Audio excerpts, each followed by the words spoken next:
Hi, I'm Karen Palmer, Editorial Director of TastingTable.com. I'm here in our Soho test kitchen today with Tony Mantuano of the beautiful Italian restaurant Spiaggia in Chicago, Illinois.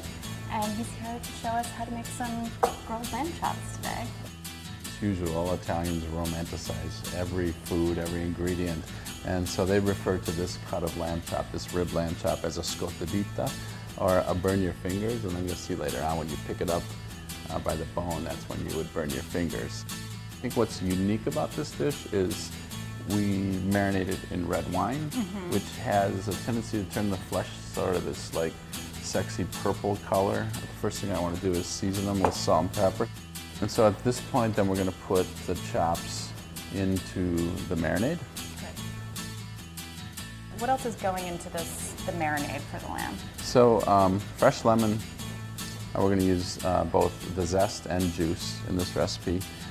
Fresh rosemary, which we're going to chop, just the leaves, and then some fresh thyme sprigs.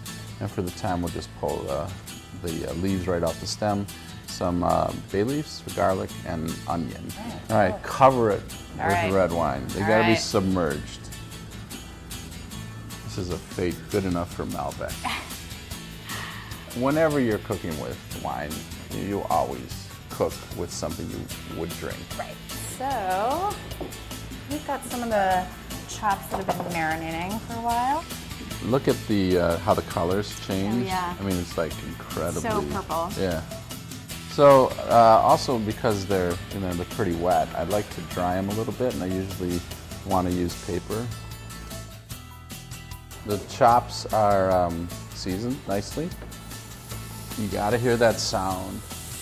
And then how long do you typically cook per side? Well, I mean, depending on how you like your lamb cooked, I think lamb is super delicious at medium rare, so I would say you probably need 2 to 3 minutes per side again, but how hot is your grill? An important step in grilling is to be patient.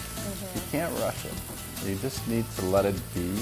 And the more you play with it, the more you try to turn it, the more you try to flip it, the chances are it's not going to get the right color. Yeah, I think the majority of the work in this recipe is done ahead of time in the marinade. Right. And they cook so quickly that you can, I mean, I'm doing this with one hand. I could definitely have a glass of wine in this hand and be entertaining and telling stories. Right. And yeah, preferably the same wine. Right. Yeah, exactly. And I think these are pretty ready to go. And I want to just rest them, like with any meat, with any protein, there has to be a resting period before you actually pick it up and start gnawing on it. So what are we serving with the lamb today? So we're serving them with giant white beans. And the giant white beans are cooked like till they're tender, like in water. And then after that, we drain them and we just sort of cover them in extra virgin olive oil with herbs and garlic, and we just like let those mingle. And the beans absorb all those flavors. They're equally delicious to the lamb chops. Should we try that? I think we should. A little bit? I want you to probably do the lamb first, but you've got to have the beans. All right. Delicious. So delicious. Oh my God. You really can taste the wine. Yeah, like you can. It's more like a mouthfeel thing. Yeah. Chef Tony, thank you so much for coming and showing us this recipe. I know I'm going to be grilling this all summer, and I can't wait to get back to Chicago and come to Spiaggia. That'd be great. We do a lot of grilling there, so I think you'll love it.